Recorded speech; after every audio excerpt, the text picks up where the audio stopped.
بسم اللہ الرحمن الرحیم۔ السلام علیکم، ویلکم ٹو مہم کہانی۔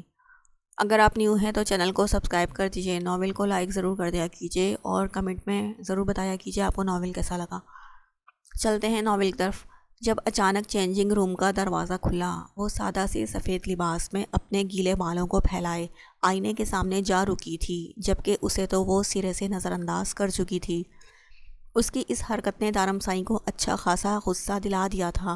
وہ اس طرح اس کے جذبات کی توہین نہیں کر سکتی تھی، لیکن نہیں، شاید اس کو احساس نہیں تھا اس بات کا، شاید وہ اس کے جذبات کو سمجھ نہیں پائی تھی۔ اپنے جذبات کی اس توہین کو اس نے معاف کر دیا تھا۔ وہ آہستہ آہستہ چلتا اس کے بالکل قریب آ رکا تھا۔ یہ سب کیا ہے؟ اس کا بازو تھامتا وہ آہستہ سے اسے اپنے قریب کھینچ چکا تھا۔ اس کا انداز بہت نرم تھا، کہیں کوئی غصہ نظر نہیں آ رہا تھا، لیکن نور نے اگلے ہی لمحے اس کا ہاتھ جھٹک کر فاصلہ قائم کیا تھا۔ دارم نے بہت غصے سے اس کے اس انداز کو برداشت کیا تھا۔ اسے اس سب کی امید نہ تھی کہ وہ اس طرح سے اس سے کرے گی۔ وہ اتنی بھی بچی نہ تھی۔ یہ ایک کوشش ہے دارم سائی آپ کو یہ بات بتانے کی کہ میرے نزدیک نہ تو آپ کے جذبات کی کوئی اہمیت ہے اور نہ ہی میں آپ کے ساتھ کسی طرح کا کوئی ریلیشن شپ بنانا چاہتی ہوں۔ میں تو اس شادی کے لیے بھی تیار نہیں تھی، لیکن میری مجبوری ہے کہ مجھے یہ شادی کرنی پڑی، لیکن اس سے زیادہ اور کچھ نہیں۔ میں اس سے زیادہ اور کچھ نہیں کر سکتی۔ میں نے یہ شادی کر لی ہے، 6 مہینے تک اس شادی کو گھسیٹ بھی لوں گی، لیکن اپنا آپ برباد نہیں کر سکتی۔ میں آپ کے ساتھ 6 مہینے تک بیوی بن کر رہنے کے لیے تیار ہوں، لیکن یہ سب کچھ مجھ سے نہیں ہوگا، کیونکہ میں اپنی خوبصورتی اس شخص پر لٹاؤں گی جو مجھ سے سچی محبت کرتا ہے، جس سے میں محبت کروں گی۔ سوری ٹو سے، لیکن میں آپ کا ٹیشو پیپر نہیں بننا چاہتی، وہ واضح الفاظ میں کہہ رہی تھی۔ دارم نے ہاں میں سر ہلایا، جیسے وہ اس کی بات کو سمجھ گیا ہو۔ تو میری بیوی ہو جانم سائی، کوئی ٹیشو پیپر نہیں۔ وہ اب بے حد محبت سے اس سے مخاطب ہوا تھا۔ پلیز، صرف چند لمحات کی تسکین کے لیے آپ میرے ساتھ یہ دکھاوا مت کریں۔ میں آپ کے ساتھ کوئی تعلق نہیں رکھنا چاہتی، اور اگر آپ نے میرے ساتھ کسی بھی طرح کی زبردستی کرنے کی کوشش کی تو میں چلا چلا کر سب گھر والوں کو یہاں اکٹھا کر لوں گی۔ شادی سے پہلے 2 بار آپ نے میرے قریب آنے کی کوشش کی، تب میں نے آپ کو معاف کر دیا کیونکہ میں بات بڑھانا نہیں چاہتی تھی، لیکن اب بہتر ہوگا اب آپ میری اس بات کو اچھی طرح سے ذہن نشین کر لیں کہ میں آپ کے ساتھ اس رشتے کو نبھانے میں بالکل بھی انٹرسٹڈ نہیں ہوں، اور بہتر ہے کہ آپ بھی فاصلہ بنا کر رکھیں۔ 6 مہینے کے بعد یہ رشتہ ختم ہو جائے گا، اور پھر میں اپنے رستے، آپ اپنے رستے، اور اگر ان 6 مہینوں میں آپ نے کبھی بھی میرے ساتھ زبردستی کرنے کی کوشش کی تو میں آپ کی عزت مٹی میں ملانے میں 1 سیکنڈ نہیں لگاؤں گی۔ میں ایک بالغ لڑکی ہوں، ہر صحیح غلط کو بہت اچھے طریقے سے سمجھتی ہوں۔ دارم سائی، آپ شوہر ہونے کے ناطے بھی میرے ساتھ کسی طرح کی زبردستی کرنے کا کوئی حق نہیں رکھتے۔ میں آپ پر ریپ کیس بھی کر سکتی ہوں، وہ اسے دھمکاتے ہوئے بولی۔ تو دارم کے چہرے پر اس سیریس کنڈیشن میں بھی دلکش مسکراہٹ کھل اٹھی۔ ہنسے مت، بلکہ یہ آپ سوچ لیجئے کہ اگر ایسا ہو گیا تو آپ کی بہنوں پر کیا اثر پڑے گا، اور آپ اپنے بھائیوں کے سامنے کس طرح سے سر اٹھائیں گے، اپنے والدین کے سامنے کیا جواب دیں گے۔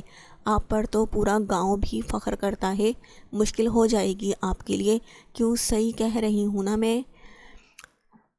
تو دور رہیں مجھ سے، عزت بچی رہے گی آپ کی۔ وہ اس کے سینے پر ہاتھ رکھتی مصنوعی دھول اڑاتی مسکرا کر بولی۔ وہ کھیل رہی تھی اس کے ساتھ۔ دارم سمجھ گیا تھا اس کے لہجے میں نور کہیں نہیں تھی، یہ تو سمرا کے الفاظ تھے۔ سمرا جس طرح سے چاہتی تھی اس طرح سے اپنی بیٹی کو استعمال کر رہی تھی، اور دارم سائی اپنی بیوی کو استعمال ہوتے نہیں دیکھ سکتا تھا۔ میں اس وقت کسی قسم کی کوئی فضول بحث نہیں کرنا چاہتا۔ اس وقت میں صرف اپنے آنے والی نئی زندگی کے بارے میں سوچنا چاہتا ہوں۔ میں بہت ٹیڑھے قسم کا بندہ ہوں لیکن تمہارے معاملے میں ہمیشہ سیدھا ہو جاتا ہوں، لیکن میری عادت ہے میں ہر انسان کو ایک حد میں رکھتا ہوں، تمہاری بھی ایک حد ہے۔ یاد رکھنا، اس وقت تم میرے سامنے ایسی کوئی بات مت کرو جو مجھے غصہ دلائے، اور میں اپنی شادی کی پہلی رات فضول بحث میں برباد نہیں کرنا چاہتا۔ اس نے بے حد محبت سے مسکرا کر اس کا چہرہ اپنے ہاتھوں میں لیا تھا۔ مطلب کہ آپ میرے ساتھ زبردستی کریں گے؟ آپ اپنی ہوس میرے وجود سے پوری کریں گے؟ وہ اسے دیکھتے ہوئے سوال کر رہی تھی۔ دارم نے مسکرا کر نام سر ہلایا۔ میری جان، میں تمہارے ساتھ زبردستی کرنے کی کوشش کیوں کروں گا؟ اگر تم یہ سب نہیں کرنا چاہتی تو مجھے کوئی اعتراض نہیں ہے، لیکن اپنے الفاظ پر غور کرو۔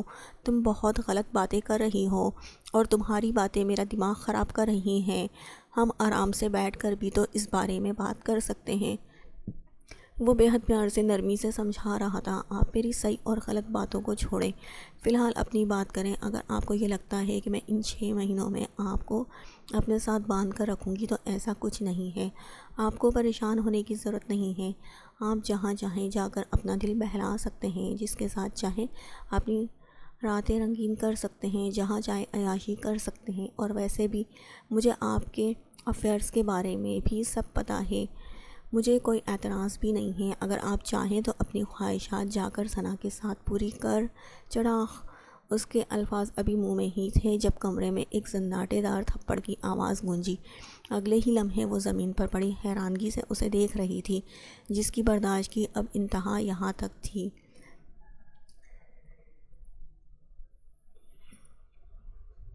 اس سے پہلے کہ وہ کچھ اور سمجھتی، دارم اور اس کے بالوں کو اپنی مٹھی میں سختی سے قید کر کے اسے واپس اپنے مقابل کھڑا کر چکا تھا۔ اپنے کردار پر بات برداشت کر لی میں نے، لیکن تمہاری ہمت کیسے ہوئی میرے گھر کی کسی لڑکی کا نام میرے ساتھ جوڑنے کی؟ تم مجھے بتاؤ گی کہ میں کس کے ساتھ عیاشی کروں گا، کس کے ساتھ دل بہلاؤں گا، کس کے ساتھ رات رنگین کروں گا، لیکن میں تمہارے ساتھ کچھ نہیں کر سکتا، رائٹ؟ کیونکہ تم مجھ پر ریپ کیس کرو گی، چلا چلا کر میرے ماں باپ، بہن بھائیوں کے سامنے شرمندہ کرو گی۔ کیا بکواس کر رہی تھی کہ میں تمہیں چھو نہیں سکتا؟ کیوں؟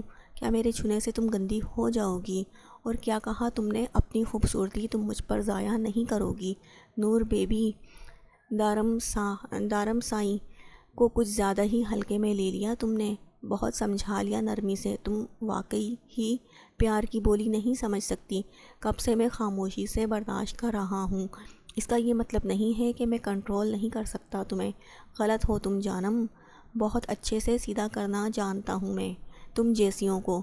میں صرف یہ دیکھ رہا تھا شاید کہیں کوئی گنجائش نکلتی ہو، لیکن نہیں۔ کتنا گند بھرا ہے تمہاری ماں نے تمہارے اندر۔ عجیب گھٹیا عورت ہے۔ نہ خود اس نے عزت کی زندگی گزاری، نہ تمہیں گزارنے دے گی۔ لیکن یہ بات تمہیں اس طرح سمجھ نہیں آئے گی میری جان، کیونکہ یہ سب کچھ سمجھنے کے لیے تمہیں سیدھا ہونے کی ضرورت ہے، اور تمہیں اب سیدھا میں کروں گا۔ اسے بیڈ پر دھکا دیتے ہوئے وہ عجیب سے انداز میں مسکرایا اور اپنی شیروانی کے بٹن کھولنے لگا۔ آپ میرے ساتھ زبردستی نہیں کر سکتے۔ تم غلط ہو میری جان، میں کچھ بھی کر سکتا ہوں، اور یقین کرو دنیا کا کوئی قانون، کوئی طاقت مجھے میرا حق لینے سے روک نہیں سکتی۔ تمہارے ساتھ کچھ بھی کرنے کے بعد نہ تو میں اپنی بہنوں کے سامنے شرمندہ ہوں گا، نہ اپنے بھائیوں کے سامنے، اور نہ ہی اپنے والدین کے سامنے جواب دہ ہوں گا۔ وہ اس کے بے حد قریب اس پر سایہ کر گیا، اس کے لبوں پر اپنی سخت گرفت جماتا۔ وہ اسے اپنے مضبوط بازوؤں میں قید کر چکا تھا۔ اگر آج تم اپنی دلہن کا خوبصورت روپ میرے لیے رکھتی تو حالات کچھ بہتر ہوتے۔ شاید تمہارے اس حسن کو دیکھ کر تمہاری بے لگام زبان درازی کو معاف کرنے کے بارے میں سوچتا، لیکن تم اس قابل نہیں ہو۔ اس کی نازک کمر کو اپنی مضبوط گرفت پہ جکڑتا، وہ اس کے کانوں میں سرگوشی کرتا، اسے قید کر چکا تھا۔ اس کی مضبوط گرفت میں وہ صرف پھڑپھڑا کر رہ گئی۔ ٹھیک نہیں کیا آپ نے میرے ساتھ۔ ہاں ہاں، وہ نظریں جھکائے بے حد نروس سی ٹوٹے پھوٹے الفاظ میں بول رہی تھی کہ دارم کا چھت پھاڑ کے کہا بلند ہوا۔ جانم سائیں، تم کیس کب کرو گی؟ میں انتظار میں ہوں۔ ویسے تمہاری طرف سے کیس کیا ہوگا؟ میرے شوہر نے میرے ساتھ میری مرضی سے زبردستی کی یا کچھ اور؟ وہ اسے تنگ کرتے ہوئے بولا تو نور کی آنکھوں میں نمی سی چمکی۔ دارم سائیں، آپ بہت برے انسان ہیں، وہ اس کے قریب سے اٹھتی بے حد غصے سے بولی، جب اچانک دارم نے اس کا بازو کھینچ کر اسے واپس اپنے قریب کر لیا۔ ہاں، میں بہت برا انسان ہوں، اور آئندہ یہ بات یاد رکھنا کہ برا انسان کچھ بھی کر سکتا ہے۔ آخری بار بتا رہا ہوں، تمہاری بھی ایک حد ہے، اور حد سے زیادہ مجھے کچھ بھی پسند نہیں۔ تمہارا نخرہ، تمہارا ایٹیٹیوڈ، بدتمیزی، غصہ، سب سر آنکھوں پر، لیکن ایک حد میں۔ چلو اب اٹھو، چل کر فریش ہو اور فجر پڑھو۔ وہ اس کا گال تھپ تھپاتا خود بھی اٹھ کر کھڑا ہو گیا۔ وہ واش روم میں بند اپنے آپ کو آئینے میں دیکھ رہی تھی۔ اس کے وجود میں دارمسائی کی خوشبو بسی ہوئی تھی۔ بہت غلط ہوا، ایسا نہیں ہونا چاہیے تھا۔ میں موم کو کیا کہوں گی؟ اب وہ شخص ہمیشہ میرا مذاق اڑاتا رہے گا۔ یا اللہ، میں کیا کروں؟ کیوں مجھے اتنا کمزور کر دیا آپ نے اس شخص کے سامنے؟ کیوں مجھے کھول کر رکھ دیا اس شخص کے سامنے؟ میں تو اپنے دل میں بھی اس کے لیے کوئی راز نہیں رکھ سکتی۔ وہ تو میری سانسوں میں بسا ہے، اسے سب کچھ پتہ چل جاتا ہے، وہ سب کچھ جان جاتا ہے۔ میں کیسے اس سے اپنا آپ چھپاؤں؟ کیا کروں؟ میں کیا کروں؟ نور آنسو بہاتی وہیں زمین پر بیٹھ گئی تھی۔ اپنا سب کچھ پا کر بھی وہ خالی ہاتھ تھی۔ کیوں تھا ایسا؟ کیوں ہو رہا تھا اس کے ساتھ یہ سب کچھ؟ اسے کچھ بھی سمجھ نہیں آ رہا تھا۔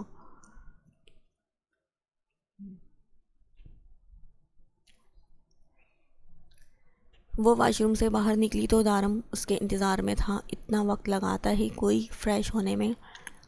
وہ جائے نماز بچھاتا اس سے سوال کر رہا تھا۔ سوری، وہ ایک لفظی جواب دیتی دوسری جائے نماز بچھانے لگی۔ میں نے سوری کرنے کے لیے تو نہیں کہا۔ خیر کوئی بات نہیں، آؤ پہلے خدا کا شکر ادا کر لیں، پھر باقی باتیں کرتے ہیں۔ وہ دلکشی سے مسکراتا نماز کی نیت باندھنے لگا۔ شکر ادا؟ وہ سوالیہ انداز میں اسے دیکھ رہی تھی۔ اس نے اتنا پیارا شوہر دیا ہے تمہیں، کیا تم اس کا شکریہ ادا نہیں کرنا چاہو گی؟ وہ بے حد شرارت سے اسے دیکھتے ہوئے بولا تو در نے بے حد غصے سے اسے گھور کر دیکھا، جس پر وہ دلکشی سے مسکرایا۔ ان قاتل نگاہوں سے تیر چلانا بند کرو جانم سائی۔ میں جانتا ہوں تمہارے حق میں زیادہ اچھا ثابت نہیں ہوا ہوں، لیکن دل کا برا نہیں ہوں۔ یقین کرو ایک بہت اچھا شوہر ثابت ہوں گا۔ لیکن اگر تم یہ چاہتی ہو کہ میں کل رات کے لیے تم سے سوری کروں تو ایسا ہرگز نہیں ہوگا۔ میں تمہارے اور اپنے رشتے کو لے کر بہت مطمئن ہوں، اور تم سے بھی یہی امید رکھتا ہوں کہ اپنے دماغ سے یہ فضولیات نکال کر اپنی اور میری آنے والی زندگی کے بارے میں سوچو۔ آگے ایک خوبصورت زندگی باہیں پھیلائے ہمارا انتظار کر رہی ہے۔ اپنے دماغ سے ہر طرح کی غلط سوچ کو نکال دو۔ میں تمہاری سوچ کو غلط نہیں کہتا، تم مجھے نہیں جانتی، میری نیچر کو نہیں سمجھتی، اسی لیے شاید تم نے کل رات وہ سب کچھ بول دیا ہوگا، لیکن تمہارا لہجہ، تمہارے الفاظ اور تمہارا انداز غلط تھا۔ جس کی سزا آپ نے مجھے میرے ساتھ یہ سب کر کے دی ہے۔ وہ اس کی بات کاٹتے ہوئے بولی اور ساتھ ہی نظریں جھکا گئی، کیونکہ کل رات جو کچھ بھی ہوا تھا اس میں کچھ نہ کچھ عمل دخل اس کا بھی تھا۔ کل رات جو کچھ بھی ہوا اسے زبردستی نہیں کہا جا سکتا تھا، کیونکہ کل رات وہ خود بھی اس کی بے پناہ چاہتوں کے سامنے اپنا آپ ہار گئی تھی۔ وہ سزا نہیں جانم سائی، میرا حق ہے۔ ہاں تم پر ہاتھ اٹھایا، یہ غلطی کی ہے میں نے، شدید غصے میں شاید غلطی ہو گئی مجھ سے، جس کی وجہ سے میں شرمندہ ہوں۔ میں عورت پر ہاتھ اٹھانا یا اسے خود سے کمزور ثابت کرنا پسند نہیں کرتا۔ میں نے تم پر ہاتھ اٹھایا، اس کے لیے میں شرمندہ ہوں، اس کے لیے میں معذرت بھی کرنا چاہتا ہوں۔ میں اپنی نئی زندگی کو اتنے برے طریقے سے ہرگز شروع نہیں کرنا چاہتا تھا، لیکن مجھے یقین ہے کہ آئندہ کبھی بھی مجھے تمہیں کوئی بات سمجھانے کے لیے تم پر ہاتھ نہیں اٹھانا پڑے گا۔ اسی لیے آج ایک بات میں تمہارے سامنے کلیئر کر رہا ہوں، میرے سامنے بار بار یہ 6 مہینے والی ڈیل کا نام مت لینا۔ یہ تمہاری اور تمہارے باپ کی ڈیل ہے، میرا اس سے کوئی لینا دینا نہیں ہے۔ میرے لیے تم میری بیوی ہو اور میں تمہارا شوہر۔ ایک بیوی ہونے کے ناطے تم مجھ سے ہر طرح کا سوال کرنے کا پورا حق رکھتی ہو اور میں تمہارا جواب دہ ہوں۔ اسی طرح ایک شوہر ہونے کے ناطے میں تم سے ہر طرح کا سوال کرنے کا حق رکھتا ہوں، ہر طرح سے اپنی محبت جتانے کا حق رکھتا ہوں، کھل کر اپنے جذبات کا اظہار کرنے کا حق رکھتا ہوں، اور جہاں تک بات ہے تمہیں نہ چھونے کی تو میں تمہیں چھونے کا بھی حق رکھتا ہوں، تم سے پیار کرنے کا بھی حق رکھتا ہوں، اور تمہارے ساتھ اپنی پوری زندگی جینے کا بھی حق رکھتا ہوں، جب تک تم میرے نکاح میں ہو، اور تم قیامت تک میرے نکاح میں رہو گی، اس بات کی گارنٹی میں تمہیں دیتا ہوں۔ اب نماز پڑھ لیں، بہت وقت ہو چکا ہے۔ اب بے شک تم اللہ کا شکر ادا کر لینا، بے شک شکایتیں کر لینا، یہ تمہارا اور اللہ کا معاملہ ہے، اس میں بولنے کا میں کوئی حق نہیں رکھتا۔ وہ آنکھ دباتا دل فریب انداز میں مسکراتے ہوئے اپنی نماز شروع کر چکا تھا، جبکہ وہ بھی خاموشی سے بنا کچھ بھی بولے نماز شروع کرنے لگی۔ اپنے گالوں پر کسی کی گرم سانسوں کے لمس کو محسوس کرتے ہوئے در کی آنکھ کھلی تو اسے خود پر جھکے ہوئے پایا۔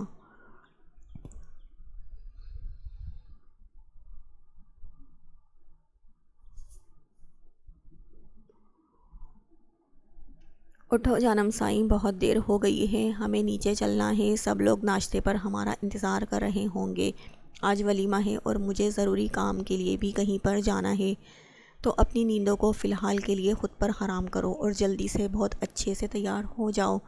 وہ بے حد نرمی سے اس کے دونوں گالوں پر باری باری اپنے لب رکھتا اس کے نچلے لبوں کو اپنی انگلیوں کے پوروں سے چھوتے ہوئے بول رہا تھا۔ اس کے چہرے پر مسلسل ایک مسکراہٹ رکی ہوئی تھی جو اس کے اندر کے حالات بیان کر رہی تھی۔ تو آپ جائیں، مجھے کیوں جگا رہے ہیں؟ ابھی مجھے سونا ہے۔ وہ اسے دیکھتے ہوئے نگاہیں چرا گئی، نہ جانے کیوں وہ اس سے نگاہیں نہیں ملا پا رہی تھی۔ رات بھر کی غربت اور پھر خود کا ہار جانا اسے بری طرح سے شرمندہ کر رہا تھا۔ وہ کتنی جلدی اس کی پناہوں میں اپنا آپ بھلا بیٹھی تھی۔ سچ ہی کہتی ہے دنیا، محبت انسان کو کسی قابل نہیں چھوڑتی۔ جانم سائیں، ہماری شادی کی پہلی روشن صبح ہے، ہمیں نیچے چلنا ہے میرے جان، تاکہ سب لوگوں سے دعائیں لے سکیں اپنی آنے والی خوشحال زندگی کے لیے۔ چلو شاباش، جلدی سے اٹھ کر تیار ہو جاؤ اور ساتھ چلتے ہیں۔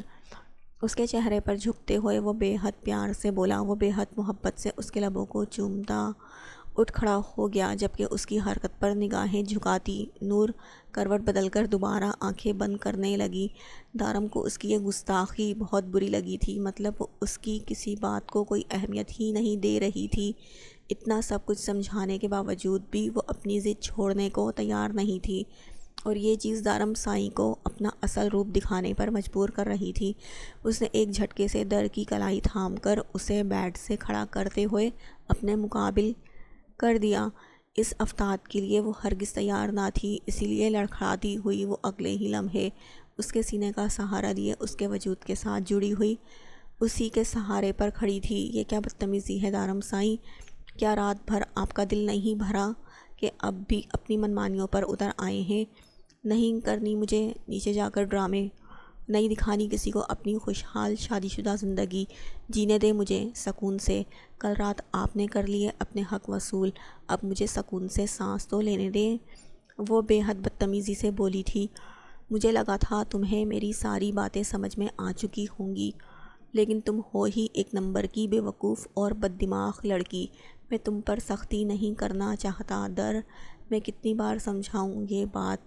میں بہت پیار سے، بہت محبت سے اپنی اور تمہاری آنے والی زندگی شروع کرنا چاہتا ہوں۔ مجھے مجبور مت کرو یہ سب کچھ کرنے میں۔ میں عورت کو پیار محبت سے رکھنے پر یقین رکھتا ہوں، اور میں اب بھی ایسا ہی چاہتا ہوں اور جہاں تک بات ہے کل رات کی، تو میں نے تمہارے ساتھ کسی طرح کی کوئی زبردستی نہیں کی، اس بات کی تم گواہ خود ہو۔ مجھے نہیں پتا تمہارے دماغ میں کیا چل رہا ہے، لیکن ایک اور بات کان کھول کر سن لو۔ تمہاری یہ بدتمیزی، یہ انداز میں اس کمرے کے باہر نہ دیکھوں۔ بہتر ہے کہ اس کمرے کی چار دیواری کے اندر ہی اپنے انداز اور لب و لہجے میں سدھار لاؤ، ورنہ دارم شاہ کا وہ روپ دیکھو گی جس کو سوچتے ہوئے بھی تمہاری روح کانپ اٹھے گی۔ 5 منٹ ہیں تمہارے پاس، 5 منٹ کے اندر جلدی سے تیار ہو کر باہر نکلو۔ میں انتظار کر رہا ہوں تمہارا، اور اب اگر میں نے کوئی بھی فضول بات کی تم نے کوئی بھی فضول بات کی تو حشر بگاڑ دوں گا۔ وہ اسے واش روم کی طرف دھکا دیتا بے حد غصے سے غرایا تھا۔ اس کے انداز پر بھی ڈر گئی تھی۔ وہ بنا کچھ بھی بولے واش روم میں جا کر بند ہو گئی۔ اس کے دماغ میں کیا چل رہا تھا وہ خود بھی نہیں جانتی تھی۔ وہ اپنی زندگی کو لے کر بہت کنفیوز تھی۔ اسے سمجھ نہیں آ رہا تھا کہ جب سمرا اس بارے میں پوچھے گی تو وہ اسے کیا جواب دے گی۔ دارم کے انداز سے تو صاف لگ رہا تھا وہ آگے زندگی میں بھی اسے چھوڑنے کا کوئی ارادہ نہیں رکھتا۔ کل رات جو سمرا نے کہا تھا اس نے ایک ایک بات دارم کے منہ پر بول دی تھی، لیکن دارم کا انداز اس کی سوچ سے بہت آگے نکلا۔ سمرا نے کہا تھا جب وہ دارم کو دھتکارے گی تو وہ اس پر تھوکنا بھی پسند نہیں کرے گا، لیکن نہیں، دارم سمرا کی سوچ سے بہت الگ تھا اور شاید ہی سمرا کبھی اس کی سوچ کا مقابلہ کر سکتی تھی۔ اسے سمجھ نہیں آ رہا تھا وہ کیا کرے، وہ کس طرح سے دارم کو خود سے دور کرے، کس طرح سے اپنے اور دارم کے بیچ میں فاصلہ قائم کرے۔ وہ جب اس کے قریب آتا تھا وہ پوری طرح سے اس کی سوچ پر سوار ہو جاتا تھا۔ اس کے علاوہ اور کچھ سوچ ہی نہیں پا رہی تھی، اور شاید وہ خود بھی یہ بات بہت اچھے طریقے سے سمجھ چکا تھا، اسی لیے تو اتنی آسانی سے وہ اس کے اعصاب پر سوار ہو جاتا تھا۔ اللہ اللہ، کتنا وقت ہو گیا نا سنان سائی، ہمیں جلدی جاگنا چاہیے تھا، پتہ نہیں سب لوگ نیچے کیا کیا سوچ رہے ہوں گے۔ زرنیش جلدی جلدی تیار ہوتی کافی پریشان لگ رہی تھی، جبکہ اس کے جلدی جلدی تیار ہونے پر بھی سنان مسکرایا۔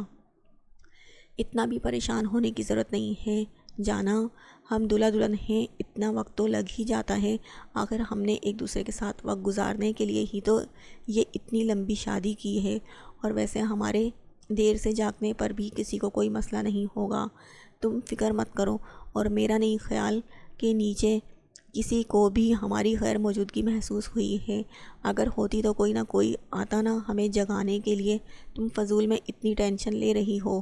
اس کے قریب آتے وہ نرمی سے اسے اپنی باہوں کے گھیرے میں قید کرتا، اس کے بھیگے بالوں کو گردن سے پیچھے کرتے ہوئے بے اختیار اس کی گردن کو اپنے لبوں سے چھونے لگا۔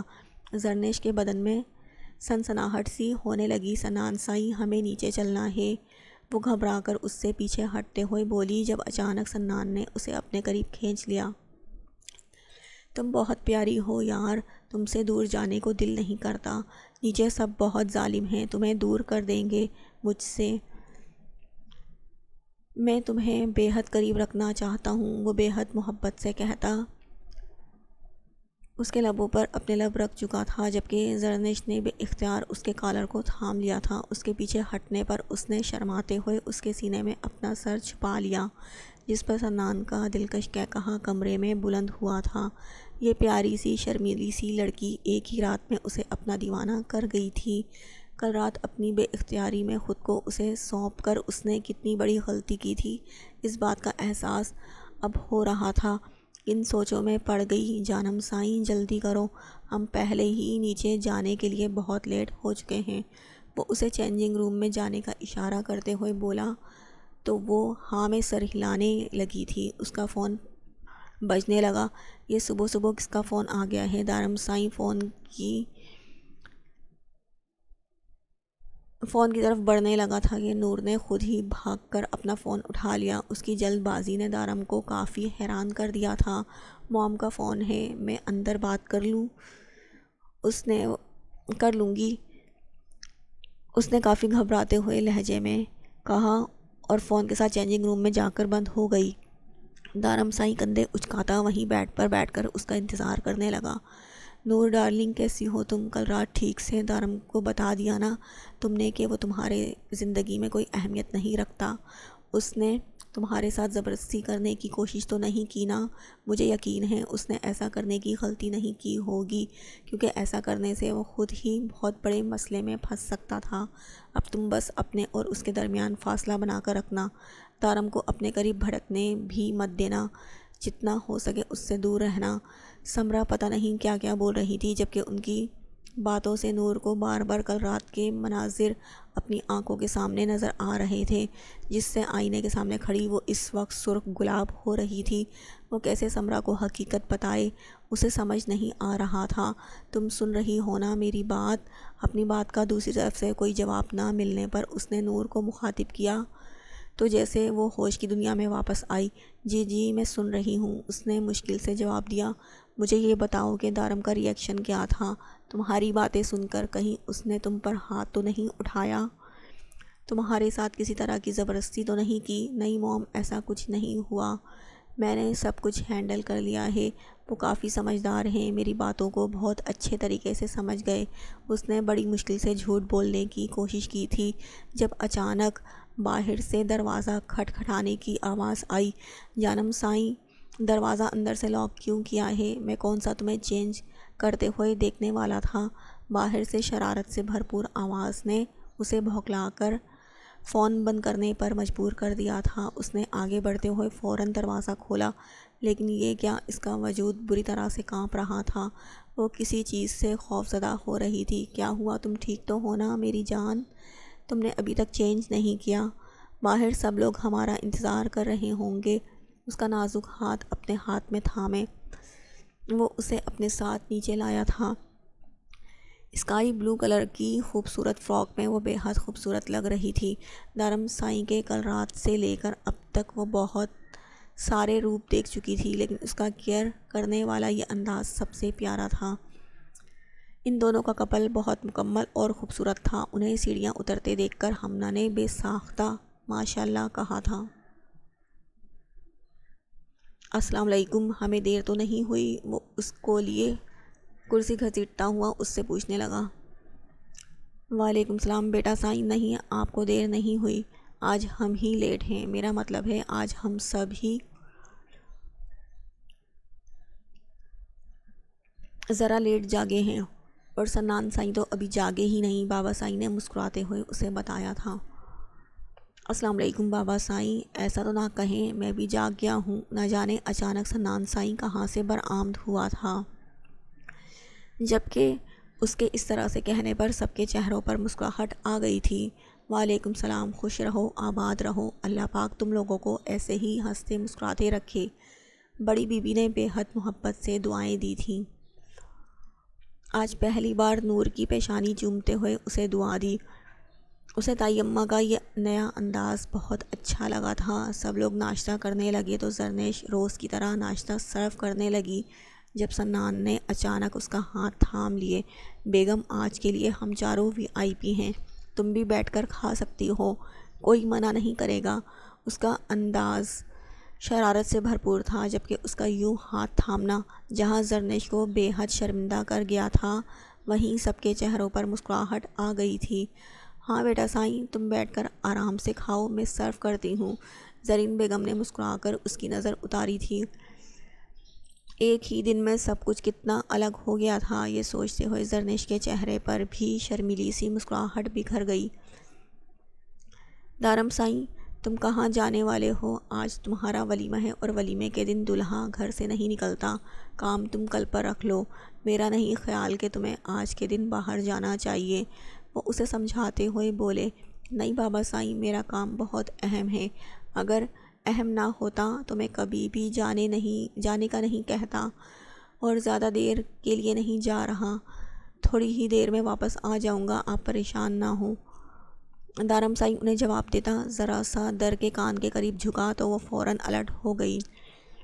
میں جلدی آنے کی کوشش کروں گا، اور اگر مجھے دیر ہو گئی نا، ولیمے کا لباس تبدیل کرنے کی ضرورت نہیں ہے، اور آج اگر تم نے اپنی دلہن کا روپ بگاڑا تو میں تمہاری حالت بگاڑ دوں گا۔ میری بات اچھی طرح سے اپنے دماغ میں ڈالو، کل معاف کر دیا تھا، آج نہیں کروں گا۔ میں غلطی صرف ایک بار ہی معاف کرتا ہوں، اور وہ بھی صرف ان لوگوں کی جو میرے لیے خاص ہوتے ہیں۔ جو لوگ میری زندگی میں اہمیت نہیں رکھتے ان کو دوسری غلطی کرنے کا موقع نہیں دیتا، تو میں موقع دے رہا ہوں، پہلی غلطی سدھارنے کا موقع۔ چلو اب ناشتہ کرو، اپنے ہاتھوں سے کرواؤں؟ اپنی بات مکمل کر کے وہ نوالا بناتے ہوئے پوچھنے لگا تو در نے فوراً نام سر ہلایا، تو تم مجھے اپنے ہاتھ سے کھلاؤ۔ وہ شرارت سے مسکرایا، نہیں آپ خود کھائیں اپنے ہاتھوں سے۔ وہ بے حد معصومیت سے مدھم سے لہجے میں بولتی سب کو چور نگاہوں سے دیکھ رہی تھی۔ سب لوگ خود میں ہی مگن تھے، ان کی باتوں پر کسی کا کوئی دھیان نہیں تھا، جبکہ اس کے انداز پر دھرم کے لبوں پر دلکش مسکراہٹ بکھر گئی تھی۔ بہت کیوٹ ہو تم یار۔ اس کے کان میں سرگوشی کرتے وہ آہستہ سے اپنے لب اس کے گال پر رکھ چکا تھا، جس پر در نے بھونکلا کر چہرہ اٹھا کر سب کی جانب دیکھا، لیکن وہ سچ میں حیران تھی، اس طرف کسی کا کوئی دھیان نہیں تھا۔ اس کی حیرانگی پر دھرم کے لب ایک بار پھر سے مسکرائے تھے۔ تم بہت زیادہ گھبرا رہی ہو جانم سائی، اور کچھ نہیں، وہ جیسے اس کی سوچ پڑھ کر اسے بتا رہا تھا، جبکہ نور سے اب ٹھیک طرح سے ناشتہ بھی نہیں کیا جا رہا تھا۔ وہ روم میں آئی تو زاوش کو سوئے ہوئے دیکھ کر اپنے سر پر ہاتھ مارا۔ وہ پھر غلط کمرے میں آ گئی تھی۔ وہ خاموشی سے سنان کے کمرے میں آ گئی تھی۔ کمرہ کیا بدلا تھا، وہ بار بار غلطی سے اپنے پرانے کمرے کی جانب چلی جاتی، لیکن اب اسے یاد رکھنا تھا کیونکہ اس کے کمرے میں زاوش کے ساتھ اب ثانیہ بھی قبضہ کر چکی تھی۔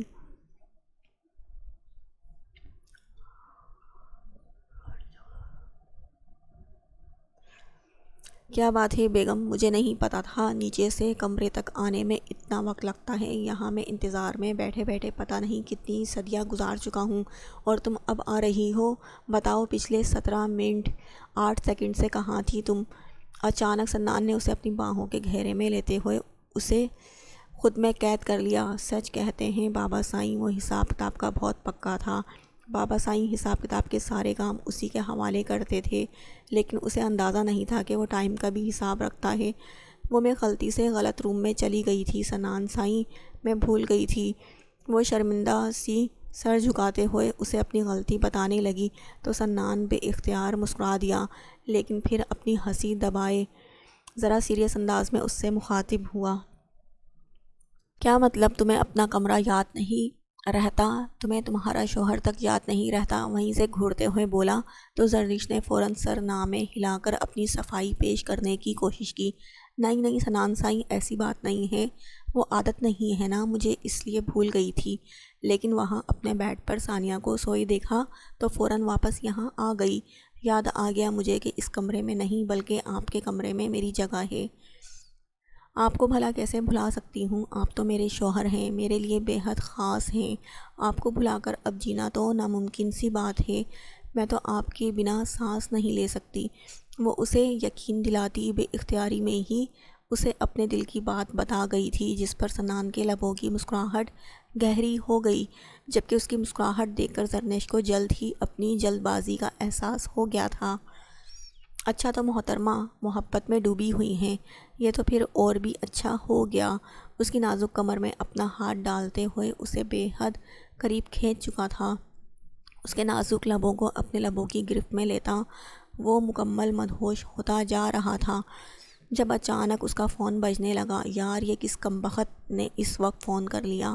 میرے سب دوستوں کو پتہ ہے میں ابھی شادی شدہ ہوا ہوں، ایسی گستاخی کس گستاخ نے کی ہے؟ اس کا ہاتھ اپنے ہاتھ میں تھامے وہ اسے اپنے ساتھ بیڈ تک لے کر آیا تھا، کیونکہ اسے یقین تھا اب وہ اس کے پاس مزید رکنے کی غلطی نہیں کرے گی بلکہ بھاگنے کے لیے پر تولے گی، اور وہ اتنی آسانی سے اسے چھوڑ تو ہرگز نہیں سکتا تھا۔ اس کے شرارتی انداز صرف فون کی اسکرین کو دیکھنے تک تھے۔ اس کے بعد اس کے چہرے پر ایک گہری سنجیدگی چھا گئی تھی، جسے دیکھ کر زرنیش بھی پریشان ہو گئی تھی کہ اچانک اسے ہو کیا گیا۔ اس نے زرنیش کا ہاتھ چھوڑ دیا تھا۔ اس کے چہرے پر اس وقت اس کی پریشانی صاف ظاہر ہو رہی تھی۔ کیا ہوا سنان سائیں، سب ٹھیک تو ہے نا؟ آپ پریشان لگ رہے ہیں۔ وہ اس کی پریشانی پوچھے بنا نہ رہ سکی۔ ہاں نہیں، میرا مطلب ہے کچھ نہیں، بس ایک دوست کی کال ہے، میں تھوڑی دیر میں آتا ہوں۔ وہ فون اٹینڈ کرتا کان سے لگاتا کمرے سے ہی نکل گیا، جبکہ اس کے انداز نے زرنیش کو پریشان کر دیا تھا۔ وہ گہری نیند میں تھا جب اسے اپنے قریب خوشبو کا جھونکا محسوس ہوا۔ اس نے آہستہ سے آنکھیں کھول کر دیکھا تو وہ ابھی تک کل والے نیلے لباس میں تھی۔ وہ مسکرا کر آنکھیں پھر بند کر گیا، اسے تنگ کرنے کی نیت سے۔ ساحر سائیں اٹھے نا، کتنی دیر ہو گئی ہے، کب جاگیں گے؟ اتنا کام پڑا ہے، ذرا احساس نہیں ہے آپ کو اپنی ذمہ داری کا؟ ہر وقت سگریٹ پیتے رہتے ہیں۔ ساحر سائیں اٹھ بھی جائیں، مجھے شاپنگ پر لے کر جانا ہے آپ نے۔ او خدایا، کہاں پھنس گئی ہوں میں اس نشئی کے ساتھ؟ ساحر سائیں آپ اٹھ گئے ہیں یا میں بابا سائیں سے آپ کی شکایت کروں؟ حد ہے، ساری رات سونے مجھے نہیں دیتے اور صبح ان کی آنکھ نہیں کھلتی۔ ساحر سائیں میں آخری بار کہہ رہی ہوں، آپ اٹھتے ہیں یا میں بابا سائیں سے آپ کی شکایت کروں؟ ٹھیک ہے پھر سوتے رہیں، میں جا رہی ہوں شکایت کرنے۔ وہ اسے جگاتے ہوئے ہار کر باہر جانے ہی لگی تھی کہ اچانک ساحر نے اس کا ہاتھ تھام کر اسے اپنے جانب کھینچا۔ وہ لہراتی ہوئی سیدھے اس کے سینے پر آئی تھی۔ بہت شوق نہیں ہے تمہیں معصوم لومڑی میری چغلیاں کرنے کا؟ میں نے آپ کی کوئی چغلی نہیں کی، خبردار جو مجھ پر الزام لگایا۔ وہ سختی سے بولی، ساتھ ہی ساتھ ناک چڑھائی۔ آج تک ساحر کو اس کی یہ عادت بالکل پسند نہیں تھی، لیکن اچانک ہی اسے اس کی اس عادت پر بہت پیار آیا۔ اس کے چہرے پر جھکتے ہوئے، اس کی چھوٹی سی ناک پر لب رکھتا، اس کے خوبصورت گلابی ہونٹوں پر جھک گیا تھا۔ اس کی سانسوں کو اپنی سانسوں میں قید کرتا وہ اس کی خوشبو میں بسیرا کرنے لگا۔ ساحر سائیں وہ اس سے دور ہٹا تو گہرا سانس لیتی، وہ اس کے نام اپنے لبوں سے ادا کرتی۔ منہ بنا گئی، نشئی کہیں کہ آج کے بعد آپ میرے اتنے قریب تب ہی آئیے گا جب آپ سگریٹ نہ پئیں، ورنہ مجھ سے دور رہیں، مجھے بالکل پسند نہیں ہے آپ کا سگریٹ پینا۔ وہ ناراضگی سے کہنے لگی تو ساحر مسکرایا، جب سگریٹ پیتا ہوں تو تمہاری طلب جاگتی ہے، اور جب تمہیں اپنے قریب محسوس کرتا ہوں تو تب سگریٹ کی طلب جاگتی ہے۔ اسی لیے بہتر ہوگا جس طرح سے میری سگریٹ نے تمہیں قبول کیا ہے، اسی طرح تم میری سگریٹ کو قبول کر لو، کیونکہ یہ سگریٹ میری سانسوں میں بسی ہے اور تم میری روح میں۔ تم دونوں کو چھوڑنا میرے بس سے باہر ہے۔ مجھے سگریٹ پینا اچھا لگتا ہے، لیکن سب سے اچھا لگتا ہے تمہارے لبوں کو اپنے لبوں سے چھونا۔ تم سگریٹ سے بھی زیادہ نشیلی ہو۔ اس کے چہرے کو چھوتا وہ ایک بار پھر سے اس کے لبوں پر جھکنے لگا تھا کہ اچانک منظر بدل گیا۔ اس نے آنکھیں کھول کر دیکھا تو خوشبو میں بسا وجود کہیں نہیں تھا، صرف ایک چھوٹا سا دوپٹے کا ٹکڑا تھا جو کل اس کے نیلے سوٹ سے پھٹ کر دارم کے کمرے کے دروازے کے ساتھ ہی رہ گیا تھا۔ کل دوڑ لگاتے ہوئے شاید اس کا دوپٹہ پھٹ گیا تھا، اور اس رنگ کو پہچان کر اس نے خود ہی یہ ٹکڑا اپنے پاس رکھ لیا تھا، لیکن تب بھی وہاں سے واپس دینے کی نیت سے نہیں لے کر آیا تھا۔ معصوم لومڑی، تو تم میرے خوابوں تک بھی آ پہنچی ہو، اور تمہاری ہمت کیسے ہوئی مجھے میرے ہی خواب میں آ کر نشئی بولنے کی، اور میں کیا کیا کر رہا تھا وہ خود پر حیران بھی ہوا۔ خیر میری تو بیوی ہے، کیا فرق پڑتا ہے، یہ سب تو شادی کے بعد بھی ہونا ہی ہے، لیکن اسے مجھے نشئی نہیں بولنا چاہیے تھا، یہ بہت زیادہ ہو گیا، خواب میں بھی بہت زیادہ ہو گیا، اس کا دماغ ٹھکانے لگانا پڑے گا، ورنہ یہ تو شادی کے بعد کچھ زیادہ ہی فری ہو جائے گی۔ خیر سگریٹ کوئی مسئلہ نہیں ہے۔ وہ اپنی انگلی میں سگریٹ دباتا ایک گہرا کش لیتے ہوئے بولا، یہ تو اسے قبول کرنا ہی پڑے گا، لیکن اس کا دھیان اپنی اگلی جسارت پر گیا تھا، کیا وہ سچ میں سگریٹ سے زیادہ نشیلی ہوگی؟ اس کے لبوں پر مسکراہٹ آ گئی تھی۔ وہ اپنا سگریٹ ختم کرتا اٹھ کر فریش ہونے چلا گیا۔ ولیمہ شروع ہو گیا تھا۔ کل کی بنسبت آج مہمان بہت زیادہ تھے، اور دارم کا کہیں کوئی اتا پتہ نہ تھا۔ سب کچھ ساحر سائیں اور سنان سائیں نے سنبھال لیا تھا۔ دارم کو بار بار فون کرنے کے بعد انہیں پتہ چلا کہ وہ نہیں آ سکتا، وہ بہت زیادہ مصروف ہے۔ سب لوگ ہی جاننا چاہتے تھے آخر دارم سائیں کہاں چلا گیا ہے، جو ابھی تک اس کی واپسی نہیں ہوئی۔ آج اس نے لائٹ پنک کلر کا بے حد خوبصورت لہنگا زیب تن کر رکھا تھا۔ آج وہ کل کی بنسبت بہت زیادہ خوبصورت لگ رہی تھی۔ اس کے چہرے پر دارم کی محبت کے ہزاروں گلاب کھلے تھے، لیکن اس کے ساتھ اس کا دلہا نہیں تھا۔ سنان سائیں زرنیش کے ساتھ بیٹھا کتنا مکمل لگ رہا تھا، جبکہ دارم سائیں نہ جانے کہاں چلا گیا تھا، اسے چھوڑ کر۔ اسے بہت زیادہ غصہ آ رہا تھا۔ اس نے سوچ لیا تھا وہ کمرے میں جاتے ہی یہ لباس بدل دے گی۔ اگر وہ اس کے ساتھ ولیمے کی تقریب میں شامل نہیں ہو سکتا تھا تو وہ کیوں اس کا دل رکھے۔ میں کمرے میں جا کر ڈریس چینج کر دوں گی، اور جب مجھ سے وجہ پوچھیں گے میں کہہ دوں گی کہ میں ناراض ہوں۔ یہ کیا بات ہوئی؟ سنان ادا اور زرنیش ادی کی ہر کوئی تعریف کر رہا ہے، اور میرے دولہے کا کوئی اتا پتہ ہی نہیں۔ آپ بہت برے ہیں، سچ میں بہت برے ہیں دارم سائیں، آئی ہیٹ یو۔ وہ اپنی ہی سوچوں میں نہ جانے کہاں کہاں جا پہنچی تھی۔ جب اسے احساس ہوا کہ وہ ضرورت سے زیادہ سوچ رہی ہے، وہ تو دارم کے ساتھ ایسا کوئی رشتہ رکھنا ہی نہیں چاہتی تھی جس پر وہ نخرے دکھائے، دارم سے روٹھے اور دارم اس کے ناز اڑائے، اسے منائے۔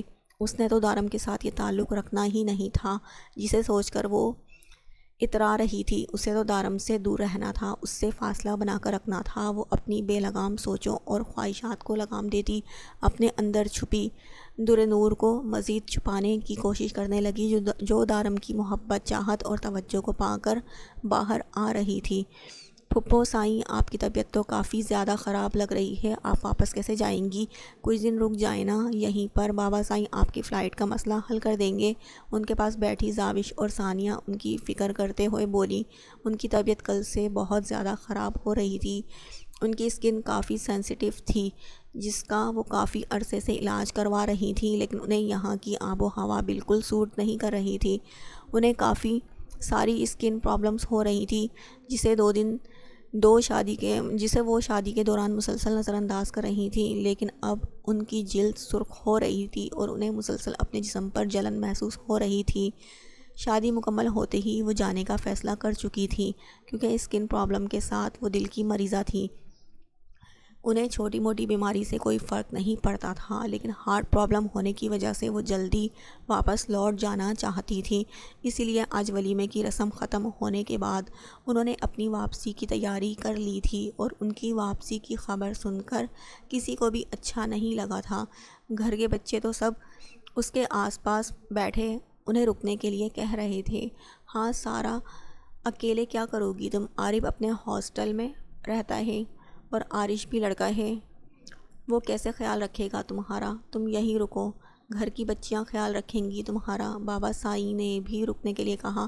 رک تو جاؤں ادا سائیں، لیکن میں اپنے بچوں کے بغیر نہیں رہ سکتی۔ آپ تو جانتے ہیں نا عارش اور عارب کتنے لاپرواہ ہیں، انہیں اپنا ہوش تک نہیں ہوتا، اور فی الحال اپنا ڈاکٹر بھی نہیں بدل سکتی، اور نہ اپنے لوگوں کو چھوڑ کر جانے کو دل میرا بھی نہیں کر رہا۔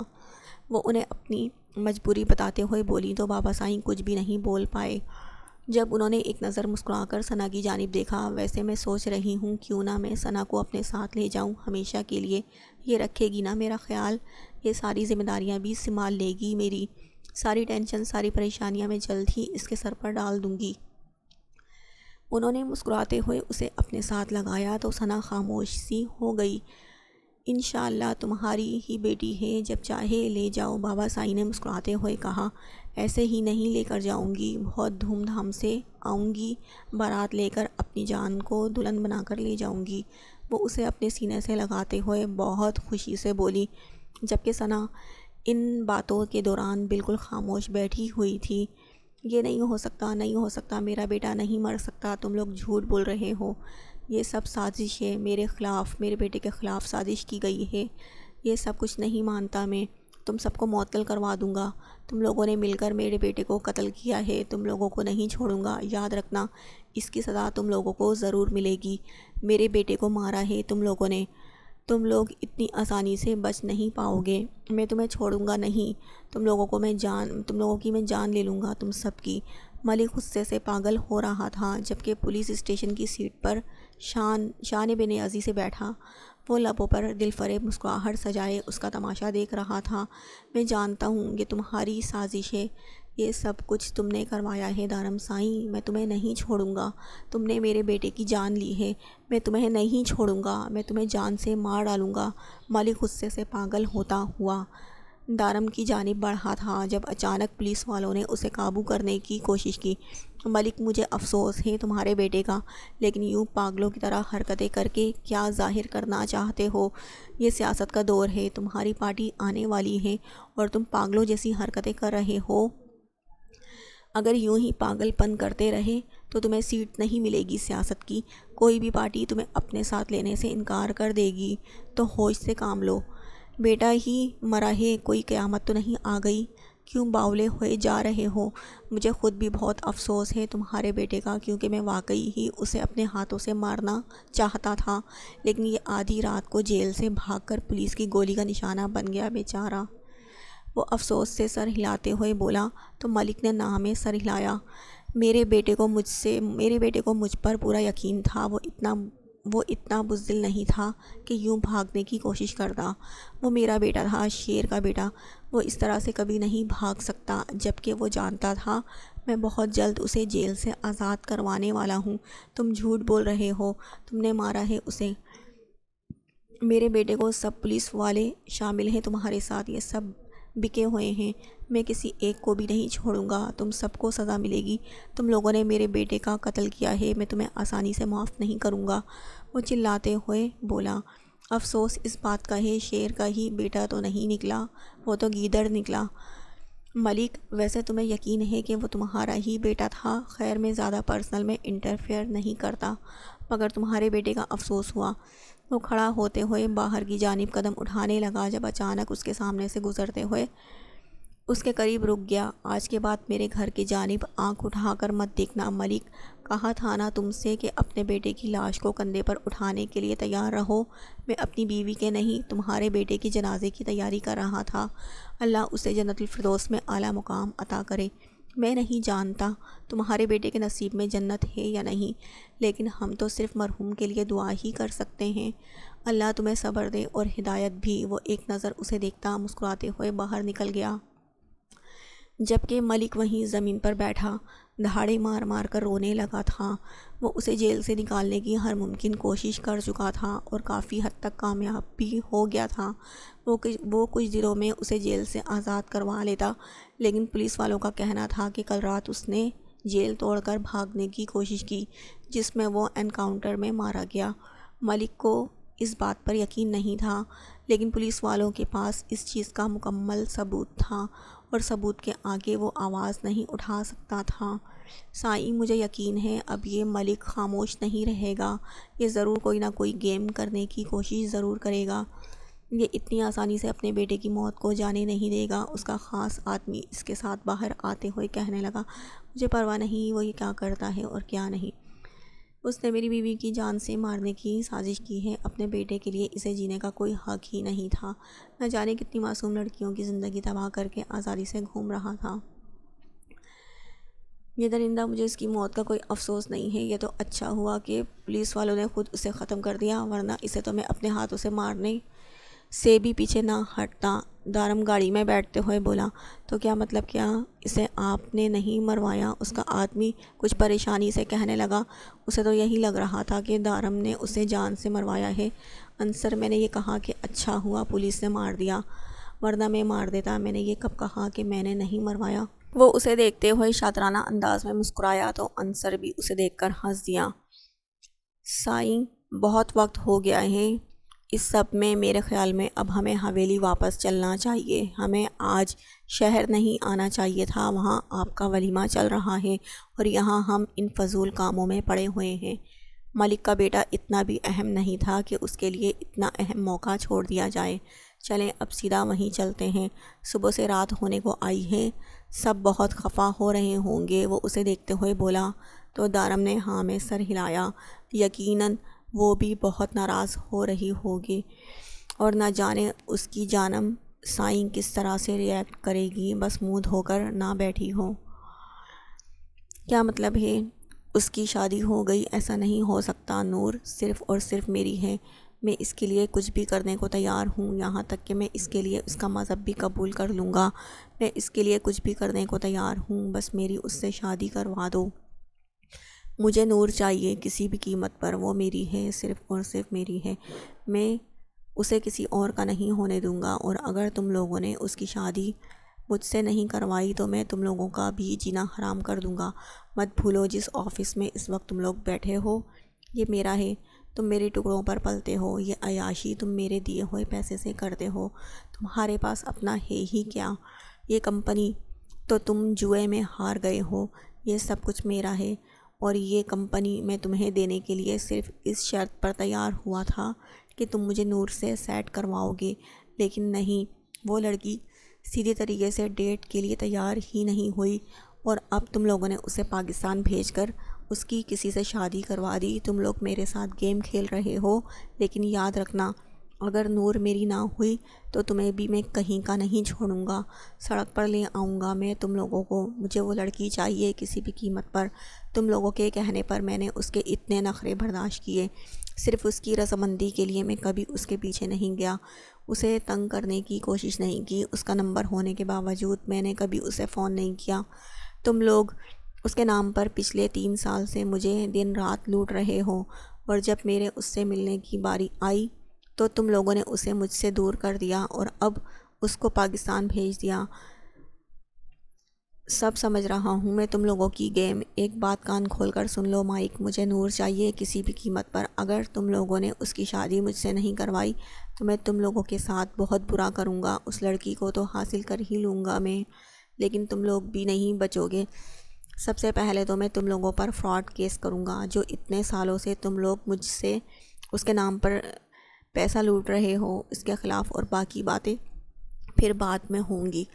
ڈین غصے سے پاگل ہو رہا تھا۔ اسے ابھی تھوڑی دیر پہلے ہی پتہ چلا تھا کہ نور پاکستان میں شادی کر چکی ہے، اور اب ڈین سے مائک اور سمر کو ڈر لگ رہا تھا، کیونکہ 3 سال پہلے ہی بین نے مائک کے گھر پر اسے دیکھا تھا۔ تب وہ اسے اپنی کمپنی چھوڑنے کا نوٹس دینے آیا تھا، لیکن نور پر اس کی نیت ایسی خراب ہوئی کہ وہ اس سے ڈیل کرنے پر آ گیا۔ وہ نور کے لیے کچھ بھی کرنے کو تیار تھا، اور مائک نے اسی چیز کا فائدہ اٹھایا تھا۔ اس نے نور کے نام پر بین سے اچھا خاصا پیسہ لے لیا تھا، لیکن بعد میں نور نے بین سے ملنا تو دور اسے دیکھنا تک گوارا نہیں کیا۔